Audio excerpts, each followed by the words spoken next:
Okay, hey everyone, welcome to my kitchen. Today I'm going to be making a chocolate chip cheesecake. A couple things about cheesecake that you have to be sure of when you are making it is first that you have the right pans. Today I'm going to be using a springform pan. The bottom is removable. Second, a lot of people do a water bath while they're baking their cheesecake so that it doesn't crack on top. And then also, you have to make sure that you have time for it to bake and time for it to cool so that it does get the consistency that we want. And also make sure that you are whipping your cream cheese the perfect amount of fluffy, but not over whipped, not under whipped, so then you don't have lumps in your cheesecake. I'm going to quickly start measuring and prepping my ingredients, and then I will segue to part two.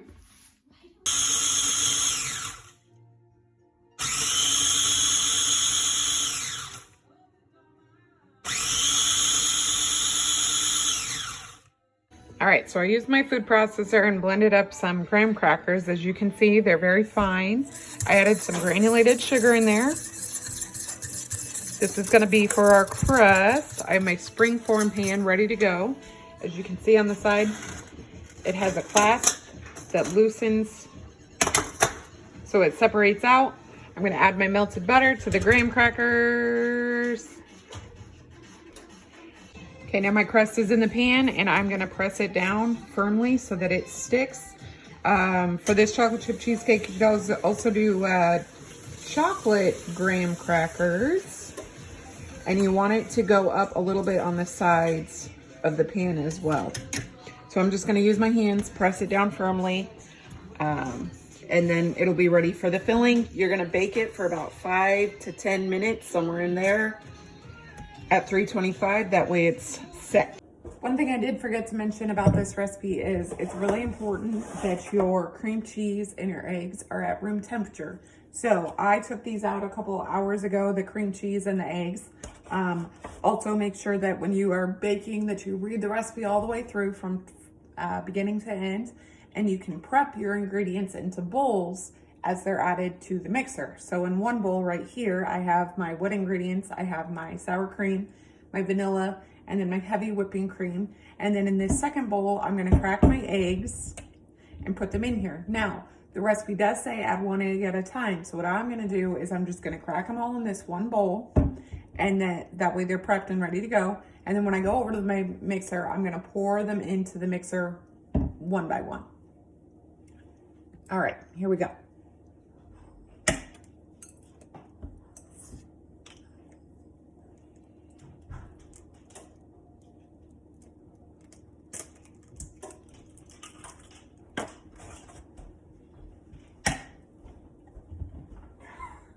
All the snow off. All right, now on to the mixing and filling the cheesecake. So I have 3 containers of cream cheese here that have been softened and brought to room temperature. I have my eggs in one bowl, my sugar in another bowl, and then my liquid ingredients in a third bowl. Those are all gonna be added one at a time. That's why I have them measured individually into the 3 bowls. I'm gonna start by whipping the cream cheese for a couple minutes. Then I'm gonna add the sugar, whip a little more. Then I'll add the wet ingredients, whip some more, and then I'll add the eggs lastly. I am not gonna use the mixer to add in the chocolate chips. I'll just hand mix those, and then it will go into the container. All right, so here we go. I'm gonna use my paddle attachment today on my mixer, this one. And I am gonna use pretty high speeds on the mixer for the cheesecake because it needs to be whipped well. And then I also have my rubber spatula nearby so that I can scrape down the sides as it is whipped and combined. That way I don't have any spots in the bottom that are not mixed thoroughly. Okay. Next.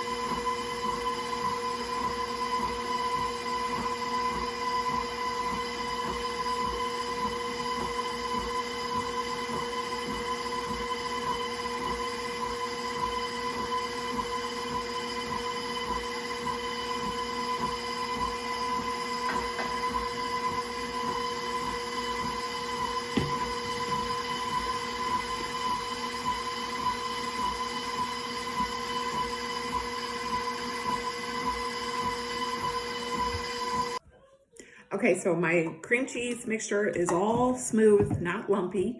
I'm gonna mix in my mini chocolate chips for the cheesecake. Chocolate chips are the hubby's favorite, so that's what we're doing. But there's lots of varieties in the world of cheesecake. One of my personal favorites is just classic vanilla cheesecake with strawberries on top. Now, just like chocolate chip cookies, we are not going to use the mixer to mix in the chocolate chips. That's how they break up into littler chunks, and then they'll sink to the bottom if you do that. So we don't want to do that. Once we are done mixing them in, we're just going to pour it into our springform pan. Now remember, I baked that graham cracker crust so it is stable on the bottom. Now, you don't necessarily have to use a springform pan to make a cheesecake. It just makes it way easier when you're removing it. You can use any ordinary cake pan. So I'm just gonna start scooping my mixture in. And then when I am done with that, I'm going to get a water bath ready. Water baths are helpful when you are baking. They help create an even temperature in the oven and make sure that things like cheesecake are baked evenly.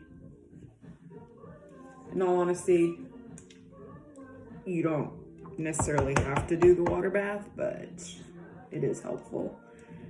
One time in culinary, a recipe said to use a water bath while baking, and someone put a pan in the oven with just water to bake, and they baked steam.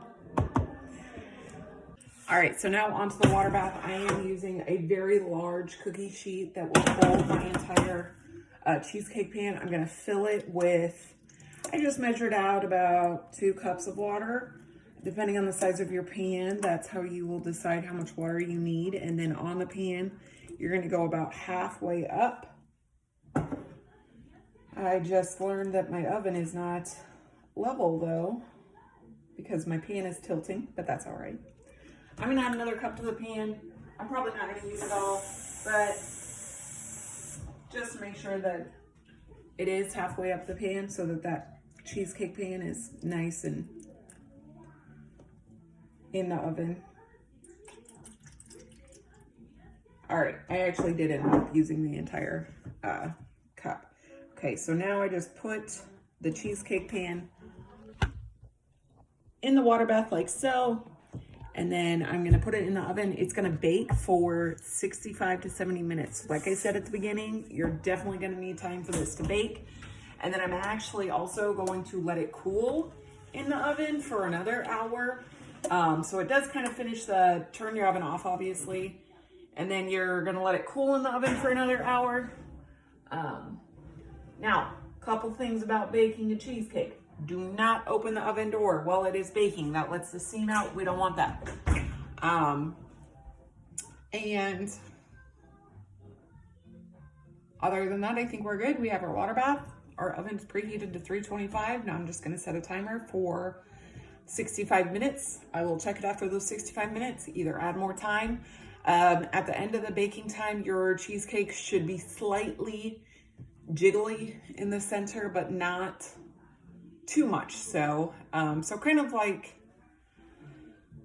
well, I would compare it to a cake, but a cake should be set by the time you're done. Now, do not like poke it or anything with a knife or a toothpick like you would do with a cake. Just check the consistency by shaking a little bit in that water bath. Okay, so my cheesecake took a lot longer than 65 minutes to bake. I think it was in there for more like 85 minutes. I just checked the color and the consistency after the 65 minutes, and I did not like what I was seeing, so I added more time. Sometimes you just gotta follow your gut on baking times. Anyhow, now it's done. It's cooled. I've let it cool on the counter for an hour, and then I also let it cool for about an hour in the oven with the oven off, and that is the consistency. Now, this is a larger cheesecake pan, or springform pan, I should say, so it's not as dense as some. But if you use a smaller pan, it would be more dense. But I like the color, I like the consistency, and I can't wait to eat it. Hope you guys enjoy this chocolate chip cheesecake video.